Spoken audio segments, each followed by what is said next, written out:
Bonjour et bienvenue dans cette troisième vidéo niveau seconde consacrée à l'atome. Donc cette vidéo fait directement suite à la partie 1 et à la partie 2 que j'ai déjà réalisées. Je vous conseille donc de regarder ces deux vidéos avant de regarder celle-ci. Donc dans cette vidéo on va voir qu'est-ce qu'un ion, la définition d'un ion, les différents types d'ions qu'il existe dans la nature.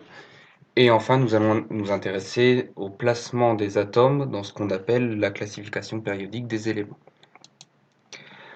Donc qu'est-ce qu'un ion? Nous l'avons vu dans la partie précédente, un ion se définit par le fait que c'est un atome qui est chargé électriquement dû au gain ou à la perte d'un ou plusieurs électrons.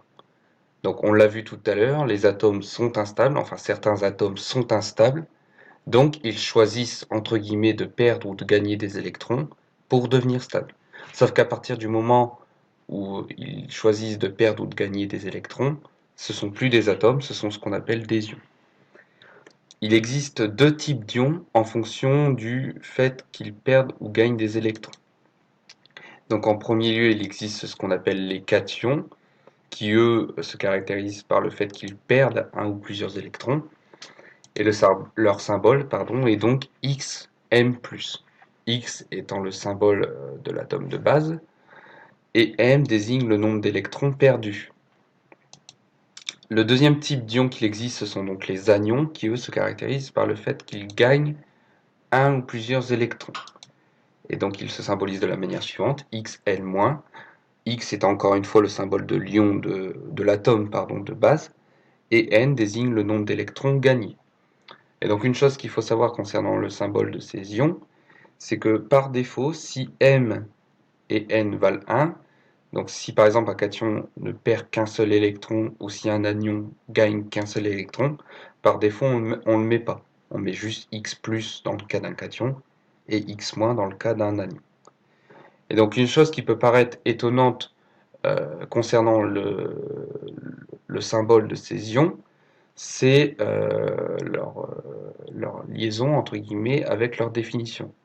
En effet, si je vous avais pas donné les symboles des cations et des anions, et que je vous aurais demandé d'imaginer leurs symboles, vous m'auriez peut-être dit, bon, un cation ça perd un ou plusieurs électrons, donc j'aurais envie de mettre un moins. Et un anion ça gagne un ou plusieurs électrons, donc j'ai envie de mettre un plus. Or, c'est bien l'inverse. Perd un ou plusieurs électrons, c'est bien un plus, et gagne, c'est bien un moins. Ça paraît contradictoire, et pourtant ça ne l'est pas, on va le voir dans la suite de cette vidéo à partir de deux exemples. On va voir pourquoi les cations sont symbolisés par un plus, pourquoi les cations sont positifs, et pourquoi les anions sont symbolisés par un moins, pourquoi les anions sont négatifs. Donc pour comprendre pourquoi un cation est positif et pourquoi un anion est négatif, on va voir deux exemples. Le premier exemple étant l'atome de lithium. L'atome de lithium est donc représenté ici contre. En rouge, nous avons les neutrons. En bleu, nous avons les protons. Et en vert, les électrons.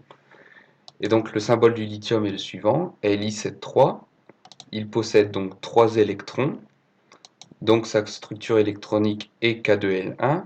Et puisque sa couche L n'est pas saturée, l'atome est donc instable. Et si on fait le bilan des charges de cet atome, il possède donc 3 protons chargés positivement plus 3 électrons chargés négativement. Ça fait un bilan final d'une charge nulle. Et donc on retrouve bien la propriété qu'on avait vue dans la toute première vidéo, à savoir qu'un atome est toujours électriquement neutre. Maintenant arrêtons-nous 2 secondes sur la structure électronique. On l'a vu, l'atome est donc instable. Donc pour devenir stable, il va donc soit décider de perdre des électrons, soit décider d'en gagner. En réalité, le lithium a deux solutions. Soit il décide de gagner 7 électrons pour devenir K2L8, soit il décide d'en perdre 1 pour devenir K2. Donc c'est là que la nature est bien faite, puisque quand un atome a deux solutions pour devenir stable, il va toujours choisir la solution la plus simple, c'est-à-dire la solution qui lui coûte le moins d'énergie. Et donc là, en l'occurrence, c'est beaucoup plus facile pour l'atome de lithium de perdre un électron plutôt que d'en gagner 7. Donc l'atome de lithium va donc choisir, entre guillemets, de perdre un électron. S'il perd un électron, il devient donc un cation, et il est représenté de la manière suivante. Donc le même schéma que tout à l'heure, sauf qu'il perd un électron. Il n'a donc plus que 2 électrons.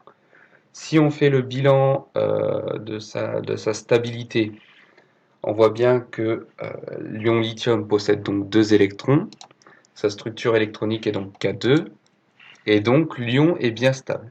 Mais ça c'est logique à partir du moment où on a compris que tous les ions par définition sont stables. Mais là où ça va devenir intéressant, c'est quand on va faire le bilan des charges de ce cation. En effet, si on fait le bilan des charges, on se retrouve avec un ion qui possède 3 protons chargés positivement et 2 électrons chargés négativement. Et si on fait la somme de ces charges, on se retrouve avec 3 charges positives plus 2 charges négatives, ce qui donne une charge finale d'une charge positive. Et c'est pour ça qu'un cation est positif, parce que l'électron est chargé négativement. Donc si un électron est perdu, l'ion se retrouve avec plus de particules chargées positivement qu'avec de particules chargées négativement. Et donc on retrouve bien un ion qui est chargé positivement, donc un cation, qui se symbolise donc de la manière suivante. On reprend le symbole du lithium Li et on met plus. On aurait pu mettre un plus, mais comme on l'a dit tout à l'heure, quand on gagne ou on perd qu'un seul électron, le 1 on ne le met pas, donc on met juste un plus. Étudions maintenant un deuxième exemple avec l'anion. Pourquoi l'anion est négatif? Pour cela, on va étudier l'exemple de l'atome d'oxygène, O16-8, donc 8 protons, 8 neutrons et 8 électrons. Ces 8 électrons ont comme structure électronique K2L6, donc l'atome d'oxygène, encore une fois, est instable. Et si on fait le bilan des charges, encore une fois, on retrouve le fait que l'atome est électriquement neutre. Et donc l'oxygène, comme le lithium, a deux solutions pour devenir stable. Soit il décide de perdre 6 électrons pour devenir K2, soit il décide d'en gagner 2 pour devenir K2L8. Et encore une fois, cet atome va choisir la solution la plus simple, c'est-à-dire gagner 2 électrons pour devenir K2L8. S'il décide de gagner 2 électrons, il aura donc comme structure électronique K2L8 et il sera stable. Mais comme on l'a vu tout à l'heure, tous les ions sont stables, donc c'est normal. Et cette fois-ci, on refait le bilan des charges. On a donc toujours 8 protons, puisque le nombre de protons ne varie pas. Et cette fois-ci, on a 10 électrons. Donc si on fait la charge totale, on a donc 8 charges positives plus 10 charges négatives, ce qui donne un bilan final de 2 charges négatives.